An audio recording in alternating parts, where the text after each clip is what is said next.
राधे श्याम, ये दो शब्द अटूट प्रेम का हिस्सा माने जाते हैं। भले ही एक दूसरे के कभी हो नहीं सके, लेकिन फिर भी एक दूसरे के साथ ही हमेशा नाम लिया गया। कृष्ण के जन्म, राधा के जन्म, उनकी दोस्ती की कहानियां तो बहुत प्रचलित हैं, लेकिन क्या आप जानते हैं कि राधा की मृत्यु कैसे हुई थी? कैसे उनकी प्रेम कहानी अधूरी रह गई थी? क्या राधा काल्पनिक थीं? तो अगर आप भी राधा रानी के परम भक्त हैं तो कमेंट में राधे राधे जरूर लिखें और चैनल को सब्सक्राइब करना ना भूलें। कई लोग कहते हैं कि राधा सिर्फ काल्पनिक थीं। कारण ये कि भागवत जिसने भी पढ़ी है उसका कहना है कि सिर्फ दशम स्कंद में ही जब महारास का वर्णन हो रहा है, वहीं एक जगह राधा के बारे में बताया गया है कि वो भी रास कर रही हैं और आनंद ले रही हैं। अलग अलग ग्रंथों में राधा और कृष्ण की गोपियों का अलग वर्णन है। एक जगह यह भी लिखा है कि कृष्ण की 64 कलाएं ही गोपियां थीं और राधा उनकी महाशक्ति, यानी राधा और गोपियां कृष्ण की ही शक्तियां थीं जिन्होंने स्त्री रूप ले लिया था। गोपियों को ही भक्ति मार्ग का परमहंस, जिसके दिमाग में दिन रात परमात्मा रहता है, कहा गया है क्योंकि उनके दिमाग में 24 घंटे कृष्ण ही रहते थे। राधा और कृष्ण के प्रेम का असली वर्णन मिलता है गर्ग संहिता में। गर्ग संहिता के रचयिता कंस के कुलगुरु, यानी एक तरह से कृष्ण के भी कुलगुरु हुए, ऋषि गर्गा मुनि थे।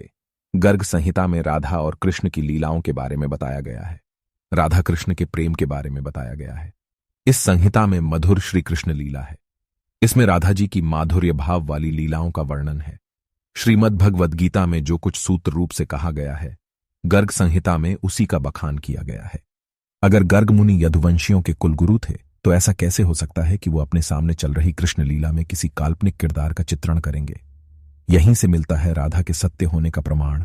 क्या कृष्ण ने राधा को धोखा दिया था? कृष्ण राधा से यह वादा करके गए थे कि वो वापस आएंगे, लेकिन कृष्ण राधा के पास वापस नहीं आए और चले गए। उनकी शादी भी रुक्मणी से हुई थी। कहा जाता है कि रुक्मणी लक्ष्मी का रूप थी और उन्होंने कभी कृष्ण को देखा नहीं था, फिर भी उन्हें अपना पति मानती थीं। जब रुक्मणी के भाई रुक्मी ने उनकी शादी किसी और से करनी चाही तो रुक्मणी ने कृष्ण को याद किया और कहा कि अगर वो नहीं आएंगे तो वो अपनी जान दे देंगी। इसके बाद ही कृष्ण रुक्मणी के पास गए और उनसे शादी कर ली। कृष्ण के वृंदावन छोड़ने के बाद से ही राधा का वर्णन बहुत कम हो गया। राधा और कृष्ण जब आखिरी बार मिले थे तो राधा ने कृष्ण से कहा था कि भले ही वो उनसे दूर जा रहे हैं, लेकिन मन से कृष्ण हमेशा उनके साथ ही रहेंगे। इसके बाद कृष्ण मथुरा गए और कंस और बाकी राक्षसों को मारने का अपना काम पूरा किया। इसके बाद प्रजा की रक्षा के लिए कृष्ण द्वारका चले गए और द्वारकाधीश के नाम से लोकप्रिय हुए। फिर क्या हुआ राधा का? जब कृष्ण वृंदावन से निकल गए तब राधा की जिंदगी ने अलग ही मोड़ ले लिया था। राधा की शादी एक यादव से हो गई। राधा ने अपने दाम्पत्य जीवन की सारी रस्में निभाईं और बूढ़ी हुईं, लेकिन उनका मन तब भी कृष्ण के लिए समर्पित था।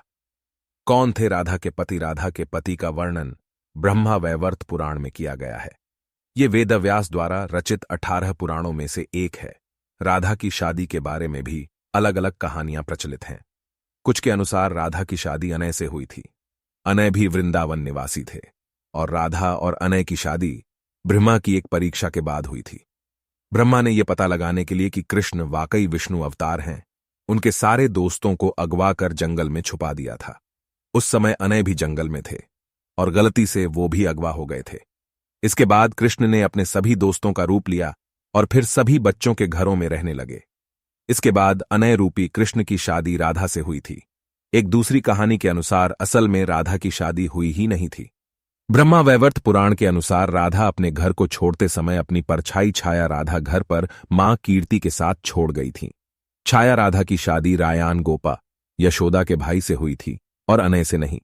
इसीलिए यह भी कहा जाता है कि राधा रिश्ते में श्री कृष्ण की मामी हुई थीं। इनकी शादी साकेत गांव में हुई थी जो बरसाने और नंदगांव के बीच स्थित था।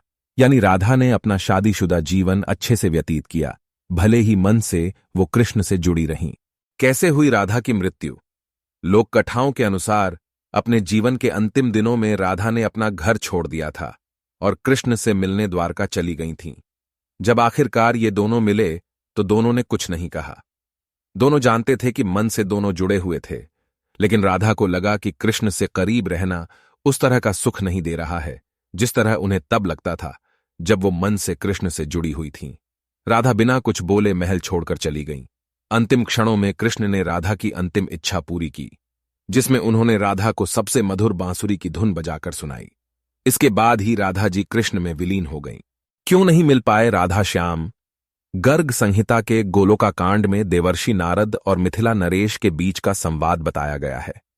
ये राधा और श्रीधामा के श्राप के कारण हुआ था कि राधा और कृष्ण को 100 सालों का वियोग झेलना पड़ा। इसके परिणाम स्वरूप उनकी मृत्यु हो गई थी और उनका पुनर्जन्म नहीं हुआ। राधा और कृष्ण के प्रेम की कहानी और उनकी महत्वपूर्ण भूमिका हिंदू धर्म में विशेषतः भक्ति मार्ग में है। इनकी प्रेम कथाएं, गीत, काव्य और कला ने हिंदू संस्कृति को आदर्श दिखाया है और उनके अटूट प्रेम की प्रेरणा दी है।